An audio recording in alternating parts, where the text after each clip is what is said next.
Hello, everyone. This is Sophie from ICLR. Today, I have the pleasure to welcome you to our Community of Practice March webinar, which we have the pleasure of having Dr. Habib with us, who's going to talk about simulating traffic movements for mass evacuation. Dr. Habib is a transportation professor in the School of Planning and Department of Civil and Resource Engineering at Dalhousie. He is the founder of the Dalhousie Transportation Collaborative and also the director of the School of Planning at Dalhousie.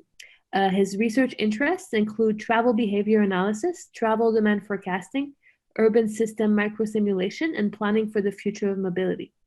Before I leave it to Dr. Habib to start his presentation, I would like to let you know that if you have any questions during the presentation, please write them in the question box, and I'd be happy to have a discussion with Dr. Habib at the end, where we can cover your questions and explore his presentation some more. So, without further ado, I'll leave it to Dr. Habib to start his presentation. Thank you.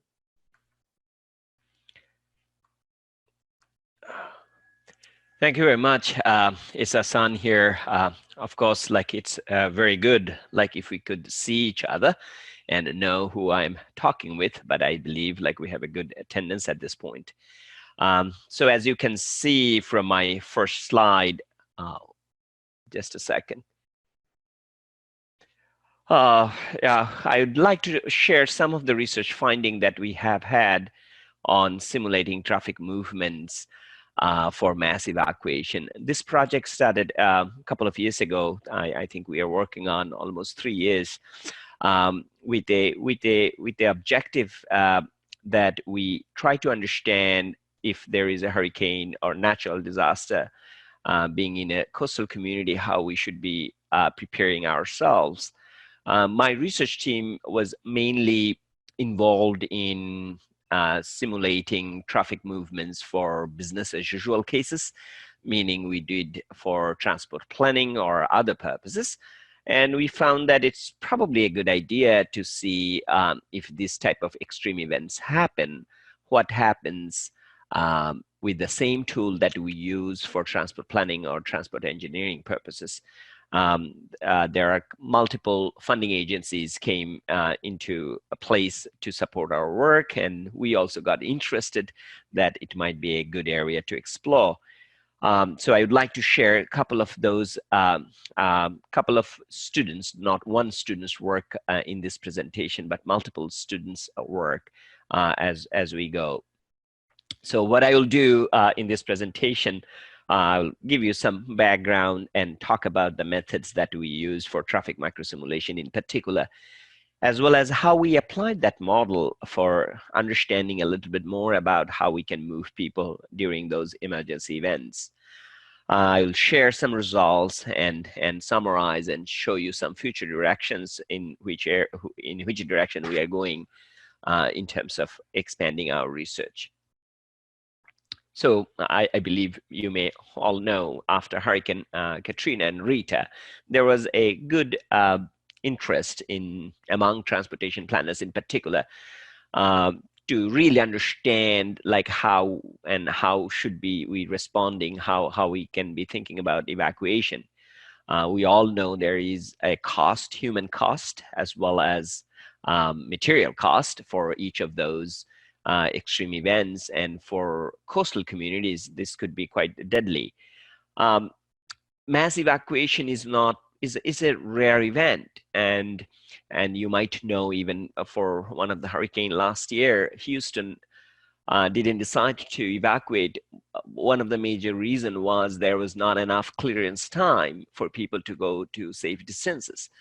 Unless we really understand what could be the bottlenecks, what could be the network effects, it will be very difficult to plan for it when it happens. So we need to do some proactive modeling, and simulation is the best tool to understand those problems and have some guidance from research as well as from the policymakers. So that motivated us mainly to start looking at using transportation simulation tools to understand mass evacuation in particular.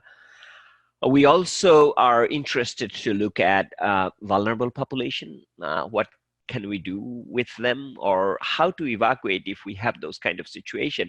So since then, like when we first started this traffic simulation application for mass evacuation, we also expanded our work to understand these vulnerability of different areas and how we should be reacting to that.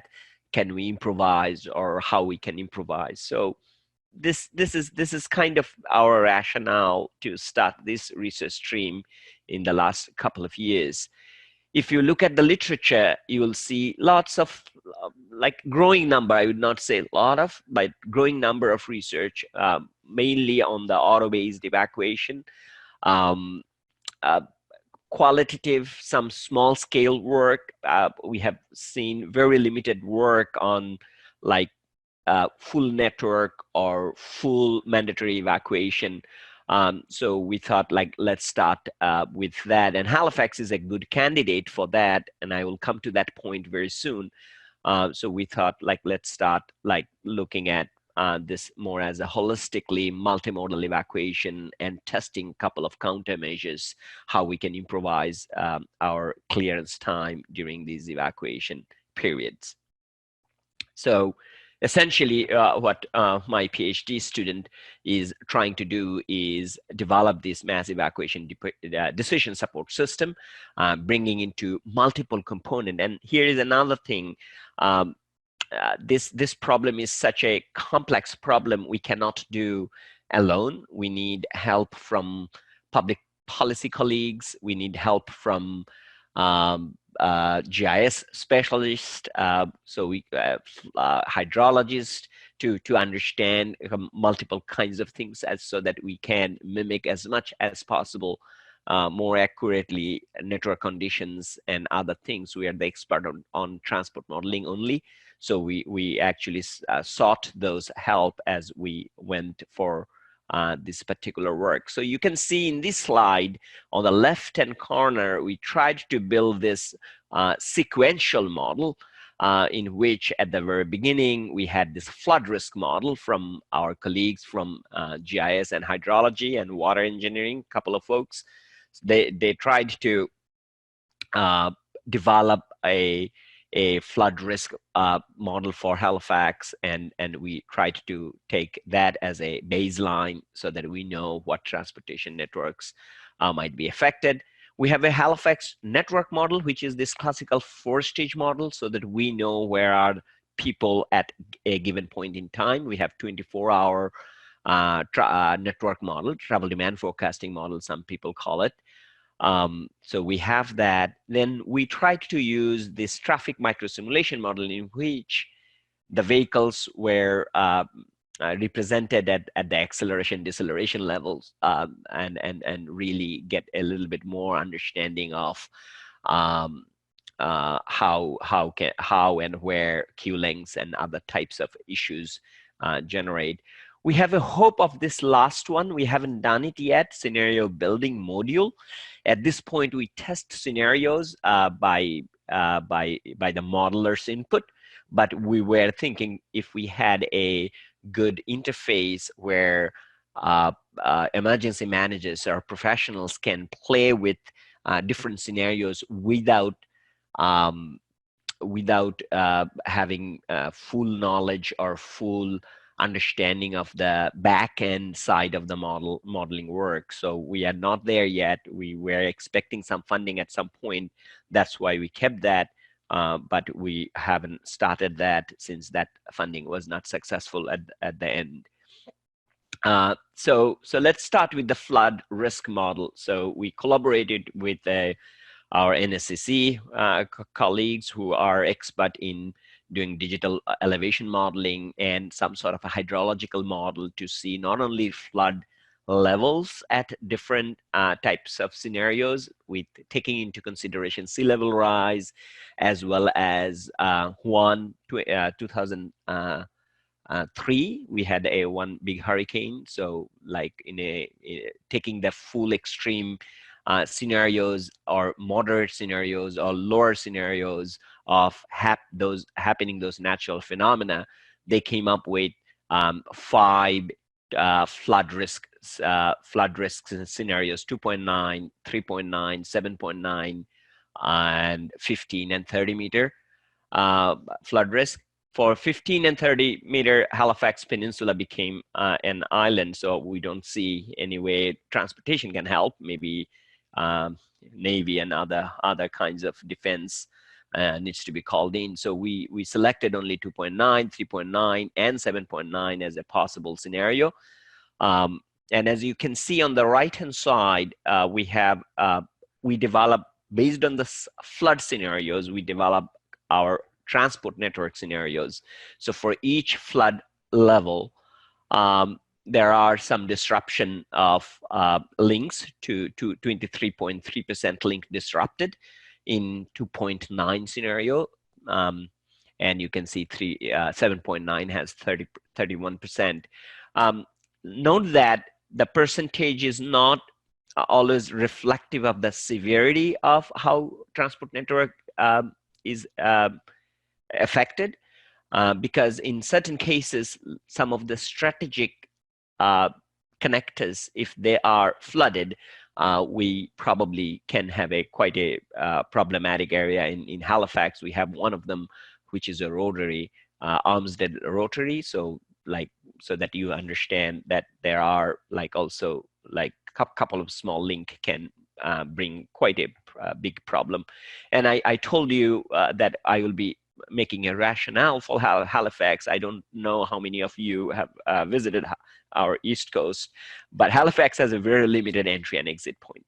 This is a very problematic, big problem for downtown peninsula.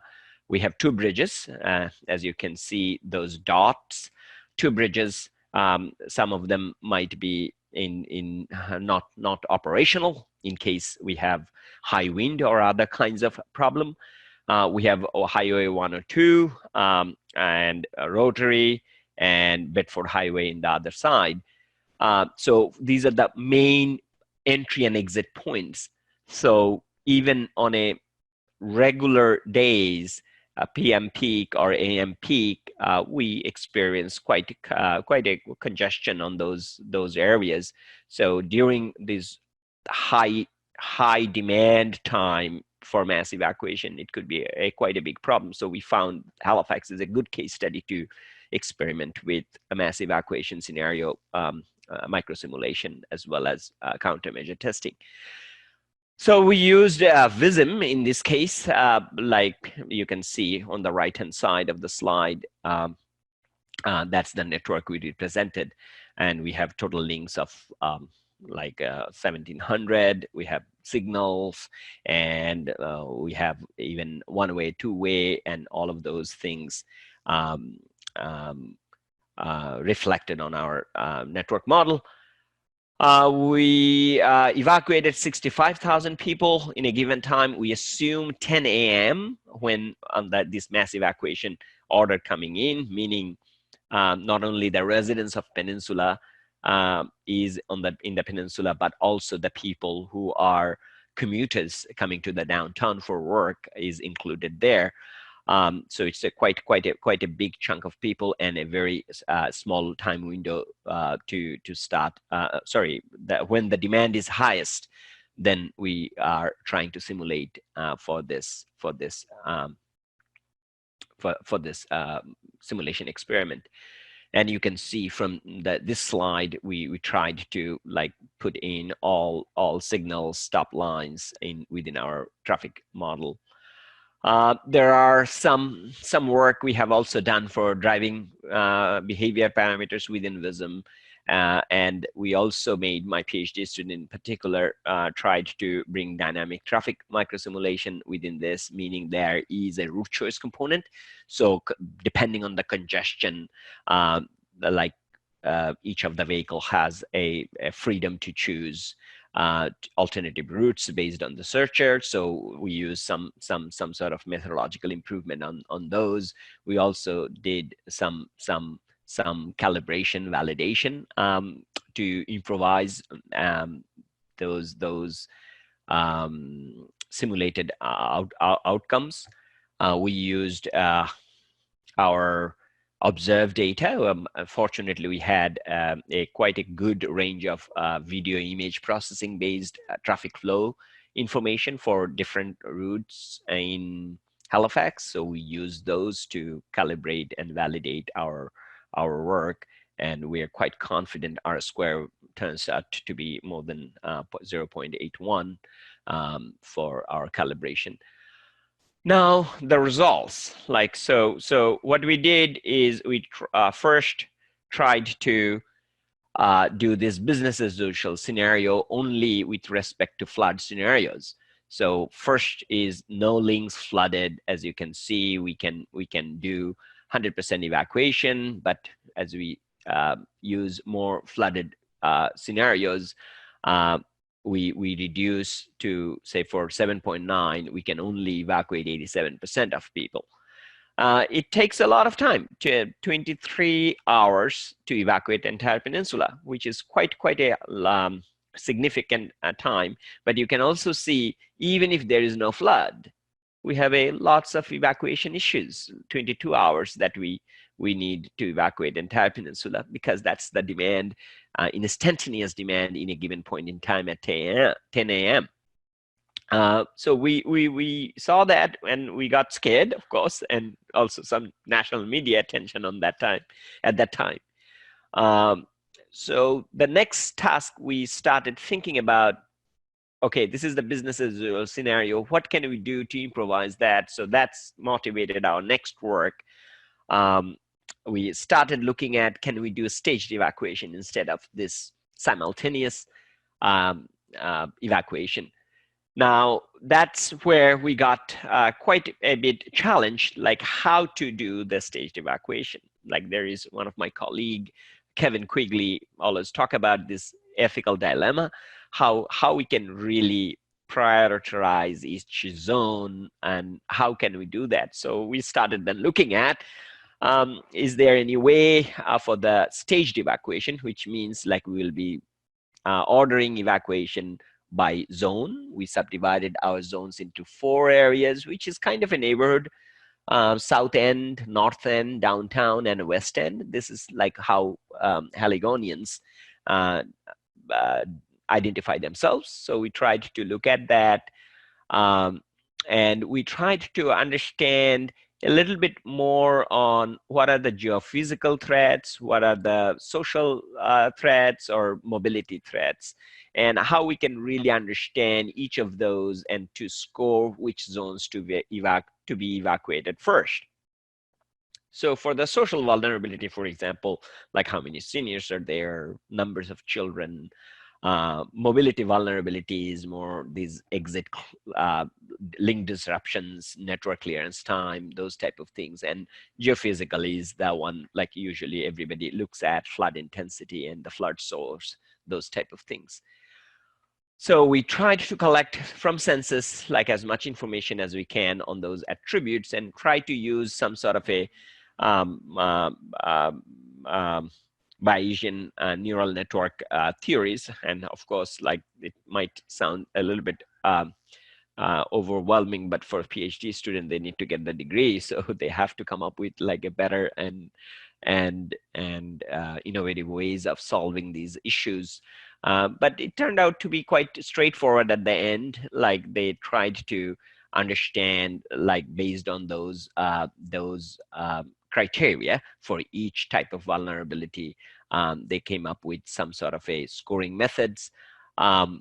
We also did one workshop with professionals, transportation planners, engineers, emergency managers in the province and the city, and we gave them some prioritization exercise, giving them a more linguistic way of, if say social vulnerability is low and this is the time for evacuate, so which one you will be choosing and when. So get some expert opinion and try to plug it in within this fuzzy logic based prioritization scheme, which essentially gave for each zone, each traffic analysis zone, which should be evacuated first, which should get that priority based on all the all the weights and the prioritization scheme that we assumed for each of them. And I will not go too much on the details of fuzzy logic based prioritization scheme. But at the end, what we came up with is we need, based on the vulnerabilities, we need to evacuate downtown first, west end second, north end third, and south end last. And if you want to like have a little bit more clarity on that, south end is one of the most affluent area in Halifax, probably fifth richest neighborhood in Canada. And North End is one of the low income area, has lots of students population and retirees in certain ways. And downtown has lots of business establishment, lots of work, lots of trip destination there, so that you understand where we are at this point. So we ran this model with staged evacuation, giving that, and we improvised from 23 hours to 21 hours, 21 hour 10 minutes. So not a big improvement in terms of total evacuation time. But what is more striking that we did quite well with West End, as you can see from my circled total evacuation time. West End, we got only 6 hours to evacuate them all, even though they are second. We couldn't improve too much on the North End, 18 hours, which is one of the vulnerable area. But South End, despite we asked to evacuate last, it has quite a good total evacuation time, 7 hours. So what it tells us in terms of the way we are inferring, we don't know yet like why it's happened or happening.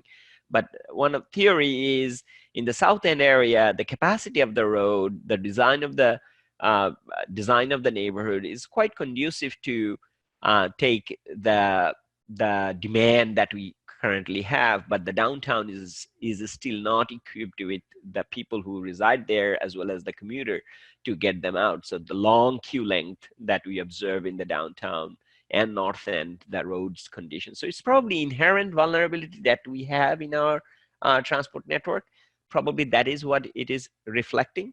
And then we also tried to look into the queue times at each zone, in many zones at different places.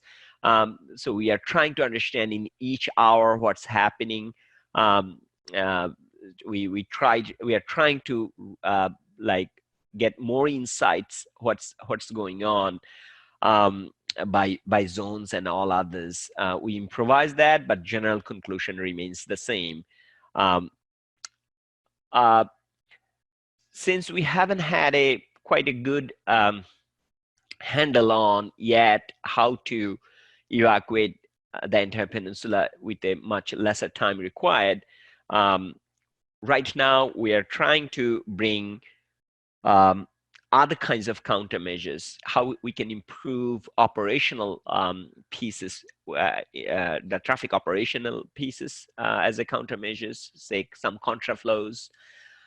We are also looking at how to utilize bus-based evacuation. So far, what we assumed is business as usual, meaning auto-based evacuation. Who have access to auto, they will be using auto. Those who are using transit, they will be using transit. But we have not tried with the school buses or other resources that we have. Can we utilize that to improvise the scenarios that we have? So that's one area we are expanding at this point. So to do so, we started utilizing the model that we developed for these applications. Like say, let's assume how we can find a contraflow evacuation arterial for Halifax. And most of the work thus far I described is contribution from my engineering students. We then use in this project our planning students who are very good at visualization as well as doing more policy-oriented work.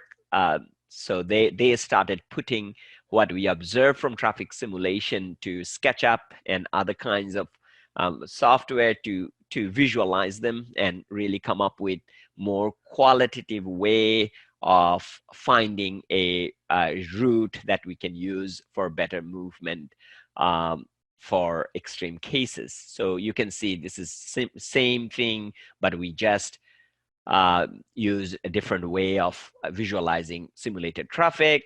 You can see the high traffic volumes, hourly volumes. You can see traffic movements at intersection representation.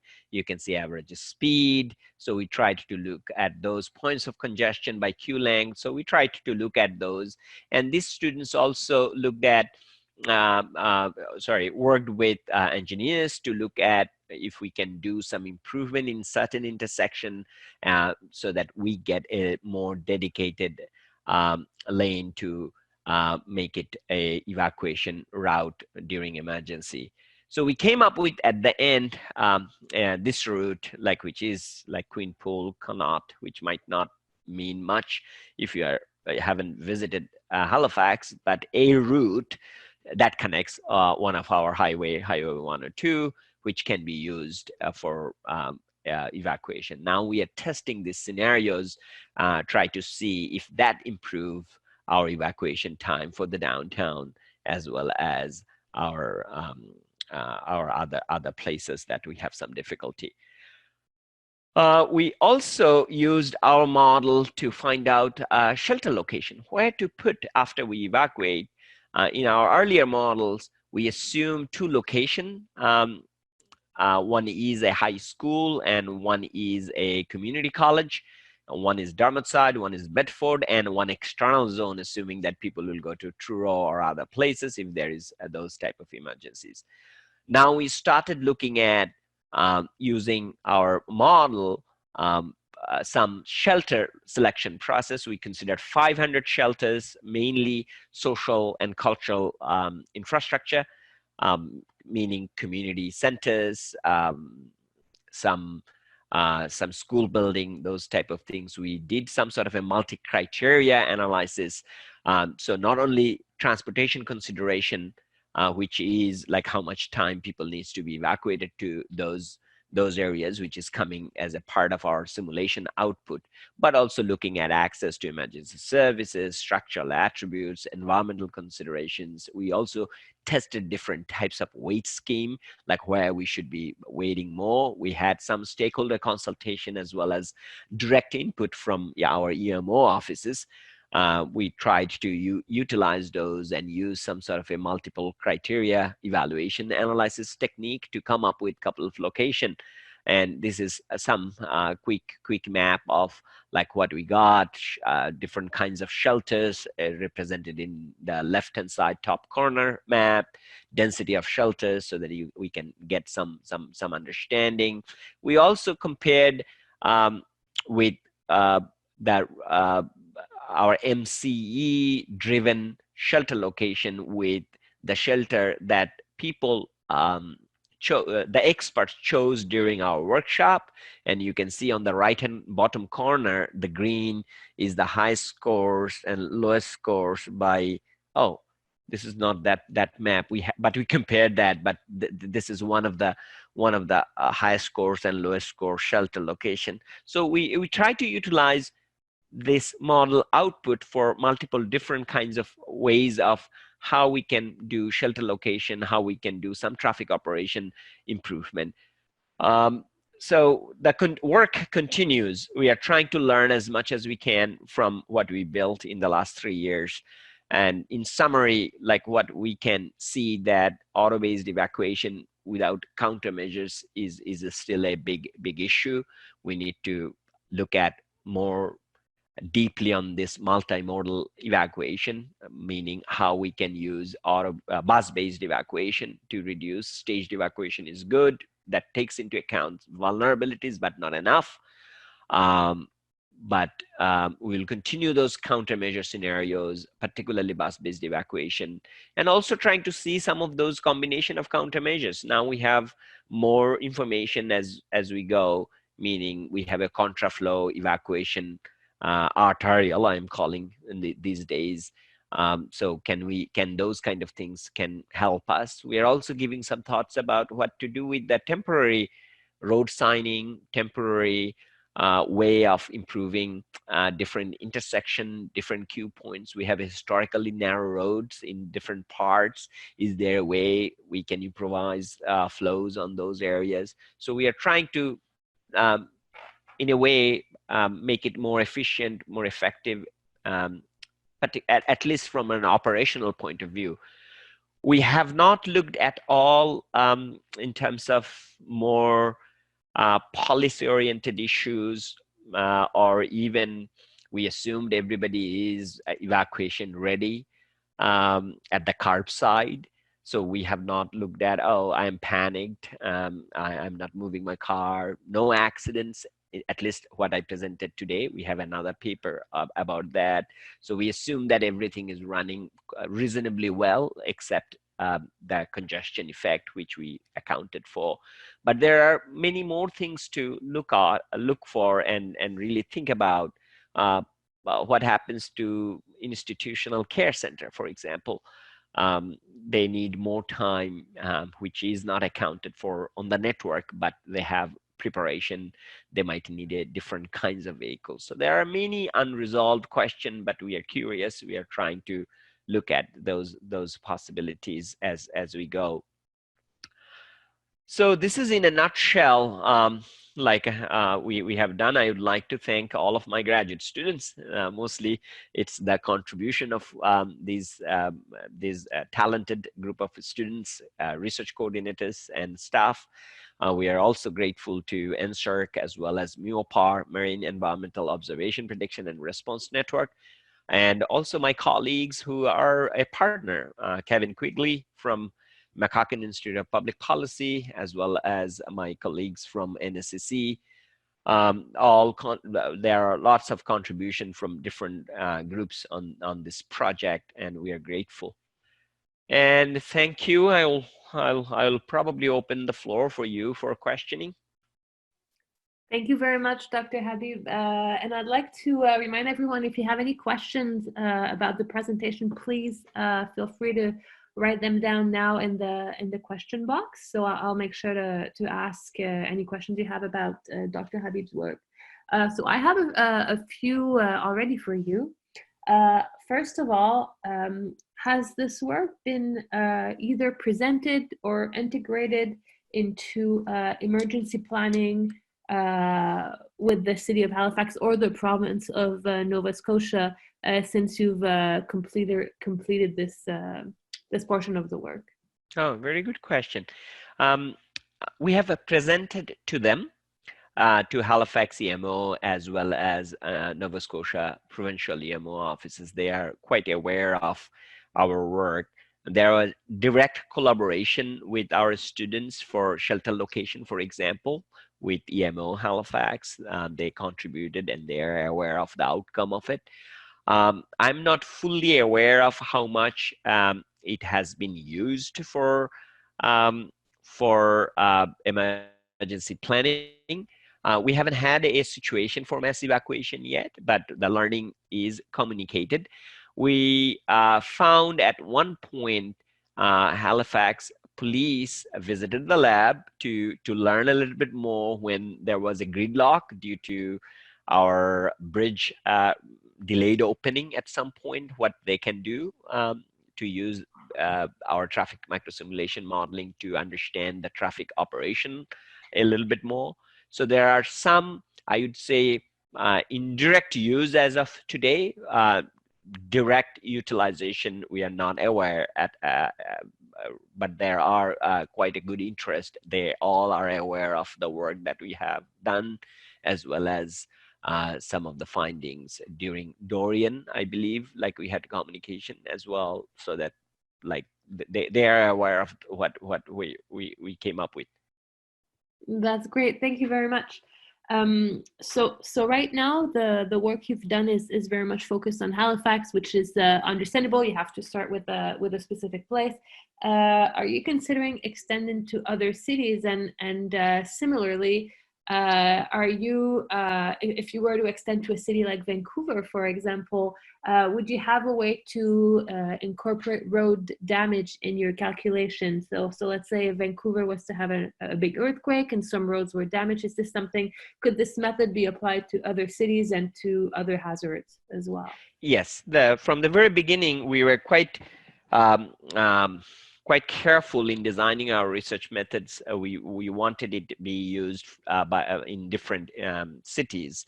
And with respect to Vancouver, so the method is quite transferable, model is quite transferable. With Vancouver, yes, those road disruptions, damages can be incorporated within the methods that we developed. If there are good opportunities and the partners or collaborators available, we can replicate those areas for this work. Okay, that's great.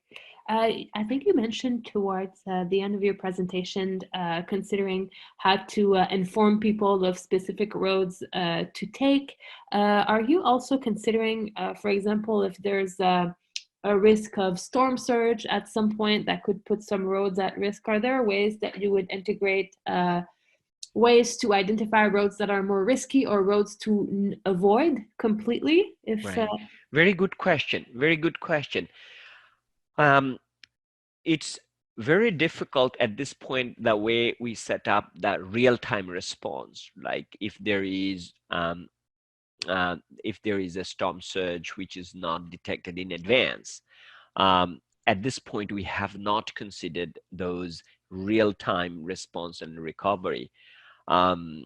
So we need to give more thoughts about like how to accommodate those within models, at the same time how to disseminate those to the travelers, like the vehicles, those type of things. So no communication module is embedded in this modeling work. Only one thing that we did in terms of uncertainty, which I have not presented in this talk, is we tried to test if there are incidents on the road space, not the storm surge, man-made incidents like the accident or other types of collisions or other types of disruption in networks. So we are trying to understand how we can replicate those, and that's the extent of it. But there is no embedded real-time storm surge or some disruption. Only disruption is the predicted one if the flood level is that meter, then which roads will be inundated, which road will be unusable. But we have a capacity within any traffic microsimulation model to reflect disruption on road network, but it's not like real time. Okay. Oh, that's very helpful. Thank you very much. You also mentioned that so this is based, as we understand, around cars evacuating. You said you were also considering or about to consider bus-based evacuation. Would the current calculations, the current models allow to include, for example, airplanes or trains as well? If we look at historical events, I'm going to take a big one like Hurricane Katrina. People had to use all sorts of transportations to get out. Is this something that could be easily integrated? Let's say it was a very strong, important event and evacuation had to be faster. Is there a way you could consider alternatives like that? Yeah. Mm-hmm. Probably not air traffic. Okay. Not air traffic. That way, let me put it this way. The way we handled any external ways of evacuating is we put them in the external zone, meaning they will find their way out, because our concentration was only one small piece of land, which is Halifax Peninsula.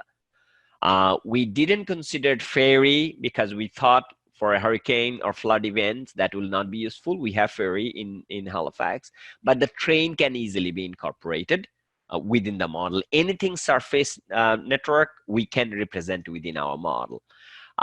Anything air, we might need to add another module like air travel or other ways of evacuating. But in that case, I think the scale of the study area will be much larger, say Halifax Peninsula, Halifax Regional Municipality. But this is doable. It's just like was not within the scope, and the need. What we are looking for is congestion or the problems within the downtown Halifax. Okay. Well, that's very helpful. Speaking of roads and everything, you mentioned that when you looked at the wealthiest neighborhood, the evacuation was faster for people coming from this area, and that this was perhaps based on the quality of the road or infrastructure that they had over there. Do you expect that if changes were made to road infrastructure in other areas of Halifax, that this could have an important impact on evacuation times overall?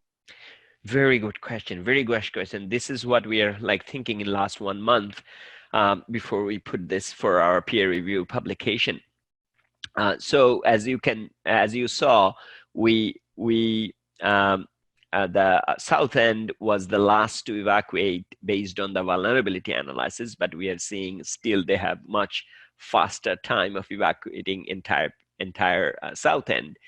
Couple of things. One is density is lower than other places, say north end and the west end, because most of the single detached house situated there. On the other hand, our other areas has more people to evacuate, also places to work, those type of things. But one of the important thing that we came up with is the capacity of the road in South End is much higher. And if we can confirm this hypothesis, we have not concluded it yet, but this is one intuitively we are thinking this. If that's the case, because of the infrastructure, then we might need to invest more directness, connectivity, and other ways of increasing capacity in North End, for example, as well as downtown, so that there are this social justice issue be addressed, not just for the evacuation period, but in general, that how should we invest our transportation dollars in different parts of the city. So if this our argument, if that's why we are seeing what we see in terms of our evacuation, I definitely think investing in the right areas should be a priority. Mm-hmm. Yeah, that makes sense. So I have one last question for you, and I'd like to invite anyone who has remaining questions to type them right now. And if not, this will be our last question. But have the results of this study been communicated widely? And if so, what was the reactions? Did you get any reaction media coverage? Because the initial findings about evacuation times that you got were quite frightening, right? Like that Right. would take a long time to evacuate. Were there any reactions from the public? Yes. We actually 2 years ago, like when we first published our first paper, we got quite a media coverage. CTV, CBC, and many other like TV and printed media really picked up that work, and that energized us to continue the work in different ways, and also have some public conversation. And it was before our Hurricane Dorian, which hit Halifax. So before that, so I think there are raised awareness within our community about the work that we have developed. At the same time, like there is even some consideration by the public officials of like how we should be preparing ourselves for this type of events. So I would say like we got quite a good reaction, and I was also following the comments on our media coverages, and I think the public also like really got shocked. Yes, it takes a lot of time. Even without flooding, it's 22 hours to evacuate. Like that's a scary news as well, right? So we need to invest on those kind of things. So there is some general awareness. We also did quite a big webinar last year with the Transportation Association of Canada.